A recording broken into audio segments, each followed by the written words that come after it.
Campaign 2018 is sponsored by Wisconsin Hospital Association, Wisconsin Counties Association, Wisconsin Realtors Association, Marshfield Clinic Health System, AARP Wisconsin, and Campaign 2018 partner Milwaukee Journal-Sentinel.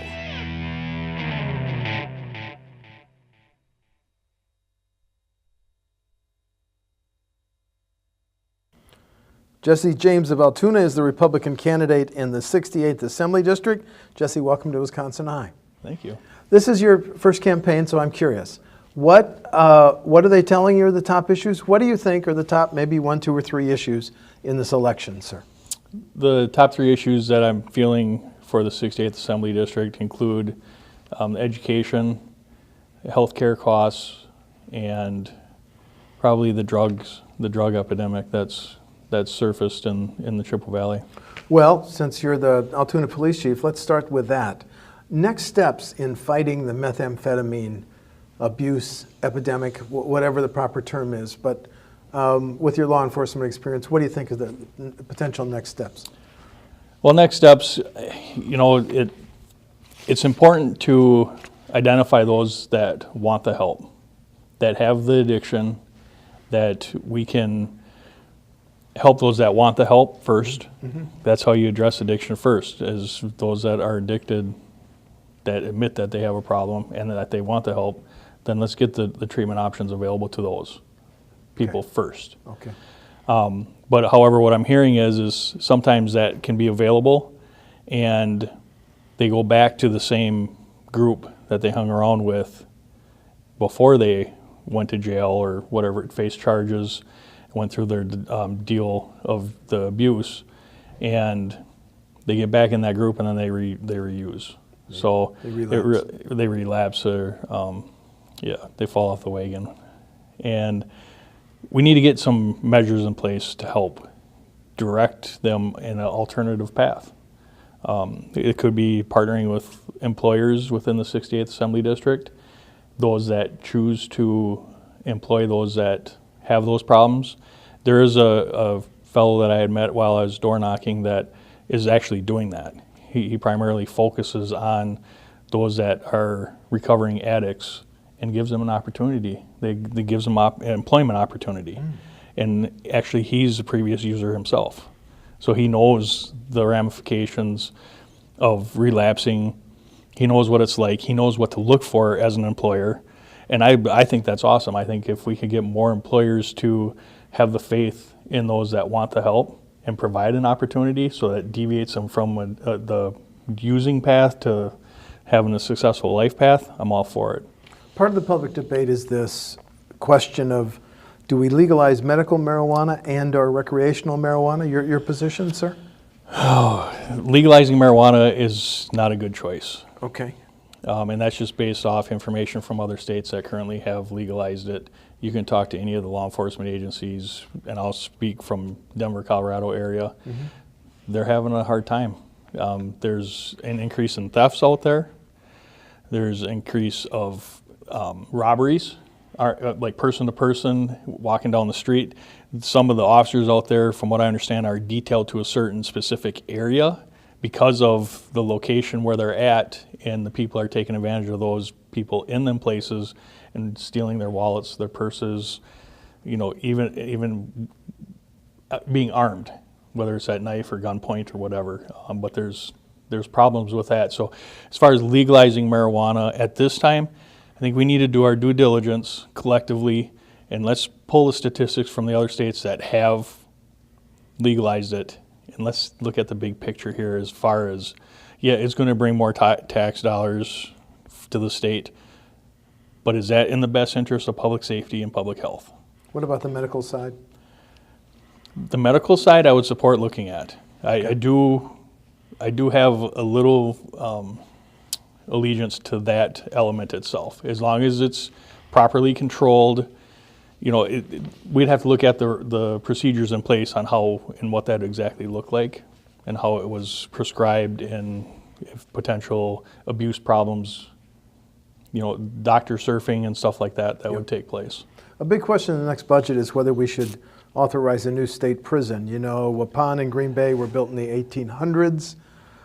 Have you taken a position on that? Do we need a new state prison? I'll be honest, I have not taken a position Okay. on that. This is the question that I guess I haven't heard of or researched it. Now, I guess prison, you're talking for the felony offenders, the day-to-day criminals. Yeah, I know that our prison population has increased dramatically, just like our local jails have.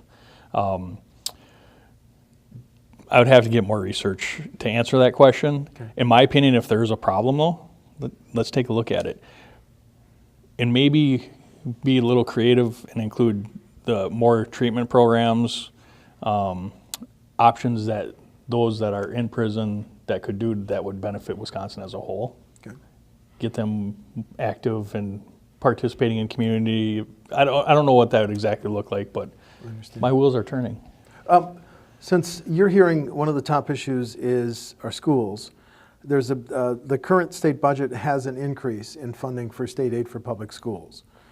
Do you think, are you hearing that it's enough, or do you think you'll have to have another major increase in the next state budget?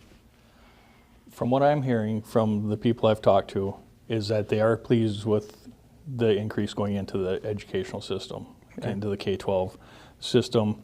They're pleased to hear that. I think that we should continue increasing that. I don't know the figures off the top of my head, but I would definitely support further educating our children. It's about fighting for our future, and that's my campaign slogan, and it's about our kids and providing them a future with all the fab labs and technology available. Let's embrace it. Let's have them kids become smarter than what we are. Part of the debate over how we pay for schools involves the growth of the voucher and the choice program. Started out in Milwaukee, Racine, now statewide. Do you think it should expand further? Do you have a position on choice? I think if it's available, I don't think that it should be just confined to one geographical area or identified by zip code. I'm all for school choice, for parents to decide what's the best interest of their child in moving forward. Another issue that you're hearing is health care. How do we protect and expand health care in the rural areas? That's a very good question. I know I support the health care in regards to the pre-existing conditions. Let's cover them. As far as expanding it into the rural areas, that's going to cost money. Everything is always going to cost money. That's what in the reality it comes down to. We have to first get those that are interested in working in them areas to do so. From what I understand, there are some facilities up north of here that have closed because it's so hard to keep the staff there because they're going to larger facilities. So bringing the medical healthcare world to the rural areas, again, it's going to be a collective effort. We're going to have to sit down and see what is needed to make that happen and identify it and see if it's something that is feasible or not. Do you think state government has a role to retain and recruit doctors, nurses, other medical professionals to some of these rural areas? Is that the job of state government, to offer incentives to get them in these areas? I don't know if necessarily it would be a government issue. Okay. I think it's up to the individual medical facilities that choose to come into the areas. I know, like Altoona, for example, we're going to be building a facility. Prevea's coming to Altoona. I mean, they contacted us, the city of Altoona, and wanted to grow and build there.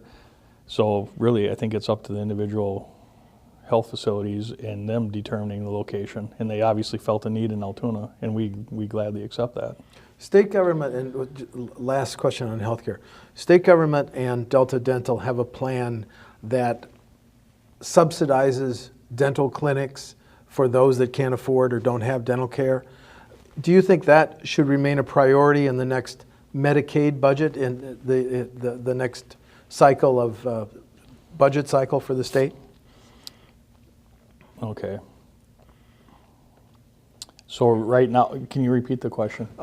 State government and Delta Dental now partner to subsidize Okay. clinics that provide dental care in medically underserved areas for those that can't afford it. Should that stay a priority in the next Medicaid budget, do you think? It's something that it's existing currently. Yeah. And it's a partnership to bring the services to the rural areas. Mm-hmm. And if it's something that is benefiting the community, it's benefiting the people that live there, I would be in support of that. Okay. Local governments, including your employer, City of Altoona, have been living with levy limits for 13, 15 years. Some local government leaders say that hurts their ability to provide local services. Is it time to get rid of levy limits, ease them, or keep them in place? Oh, that's a good question. I think as a legislator, the city governments know what they have to operate with. And I know, for example, it is a priority within the City of Altoona government system to keep the levy where it's at, to remain it competitive with the City of Eau Claire so that people will choose Altoona over Eau Claire. I think it's really up to the local leaders in determining the levy limits, and if it's something that is sustainable looking into the future. I think eventually there's going to have to be some give, and there may have to be a huge look at the levy limits in Altoona because of the growth and everything that we're going through. Yeah. Because with the growth, there's more services needed, there's more personnel needed, there's more buildings and equipment needed. So how do you sustain that without looking at the potential of raising the levy limit? So I think it's a case-by-case basis. But local officials should generally have more freedom, do you think? In raising or easing or control over the levy limits? Yes, sir. Yes. Okay. The impasse in the Capitol over highway funding, bridge funding, maintenance, if it were up to you, how would you pay for our future highways? Oh, that's a good question. Because that is an issue, and even within the city of Altoona. Our roads are suffering. That's based on the PACER report system that I'm becoming more familiar with. And I think, again, it's a culmination of many things. I don't think there's just one solid answer to the transportation, the road problems that we have in Wisconsin. I think collectively we need to come together and determine big picture what that looks like. I will say, while I'm knocking on doors, I asked the people would they be in support of potentially raising the gas tax, Yep. And they said yes. Does that mean you'd be in favor of Yeah, potential? I would be. Okay. I would be in favor of that, but with the condition of what monies are going to come back locally. Because like Eau Claire County with their $30 wheel tax, that money stays local. Yep. So, I mean, there has to be some kind of parameters in place, and I truly look forward to learning more about the solutions to the problem. When people in the Capitol talk about tolling, your response? Well, I recently drove through the state of Indiana, and they had an entry point and an exit point. There wasn't like Illinois, in between stopping locations. We paid one flat fee, $14.25, I believe it was, to travel through Indiana. Their road, I-80, was very well maintained. The whole length of Indiana. The whole length. And, you know, is that an option to look at? Absolutely. I would support looking at it, absolutely. I mean, we have to come up with solutions, and I know that may be hard for some people to swallow, like our truckers and stuff. However, the iPass system works well. I know there's some other systems that the National Highway uses for these truckers to get onto their locations in a timely manner, so I would totally be open to looking at that. Wisconsin has approved spending up to $100 million on school safety. Is that enough, or do we need some changes to gun laws, Chief?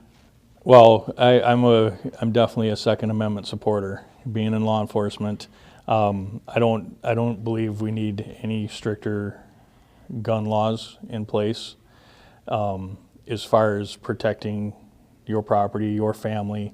I think that's a huge asset in being an American. As far as the school safety, strengthening the gun laws is not going to stop what's going on. But it starts with the parents. It's not a law enforcement issue. It's not a teacher issue. It's not a other student bullying issue. It's about the parents. And it's about them having a relationship with their child and knowing what's going on in the child's life. And I think a part of that is the technology problem that exists today, because it's so easy to get bullied with the gaming systems, with our cell phones, with the iPods, whatever the technology is. That's part of the problem. And my kids had to turn in their technology every night. They didn't get to go to bed with it and stuff like that, so their minds were able to rest. And I think the money funneling into the school system, I totally support what the Attorney General and Governor Walker's done. I think it's very proactive, but there's still going to be them incidents that are going to happen. Okay. The tax breaks, the tax incentive package for Foxconn is being debated statewide. Do you think it was a wise policy decision to offer Foxconn that much in tax incentives and tax breaks? I've been asked this question, and I guess my answer is if Foxconn didn't come to Wisconsin, where would it have gone? If Amazon wanted to come to Wisconsin, would we allow that? The tax breaks that are offered are being held accountable. They have to meet certain guidelines and parameters and definitions from what the contract they agreed to, from what I understand. I think it's favorable. It's helping grow Wisconsin's economy. And I think it's a good thing. I don't see any issue with that. I think people just need to take a deep breath and calm down and relax, and let's see what's going to happen. Because if it does break, there's ways that we can fix that. There was a plan floated in the Capitol in August to give Kimberly-Clark, which is a homegrown Wisconsin company, the same Foxconn tax breaks. Do you think that'd be wise? Well, I'm not familiar with Okay. that legislation or whatever was proposed there. Did Kimberly-Clark seek that out? The governor proposed it, and the state senator from that area, Senate President Roth, said it might be a good thing. But there's been no Senate vote, so it hasn't become law. Well, what's fair for one may not always be fair for others, and I guess it would be something that we would definitely have to look at. But then if it starts with Kimberly-Clark, I can see it snowballing, and then other manufacturers are going to be doing the same thing. UW system budget, should we continue the tuition freeze? The tuition freeze? Yep. Yes. And I'm learning more about this because I've heard some conflicting stories while I'm knocking doors. I've actually talked to UW system professors, and I've heard that the tuition freeze does impact their raises, and as far as what they get working for the UW system. That is concerning. I won't say it's not. However, they also get the consumer price index raises annually, so they are getting some form of raises from what I understand as well. Mm-hmm. But it's helping our kids, again, because it is expensive to go to college. And from what I understand, from my kids, I have 4 children, and they're actually they're looking at getting out of the UW system and going into the technical college system because it's cheaper. They're going to go where it's cheaper. So, but some kids want the degrees as well. But I think Excuse me. the freeze is helping it make it affordable, especially for people up in this neck of the woods to go to school, and I support that. Last question. Differences between you and your opponent on November 6th? The differences? Yep.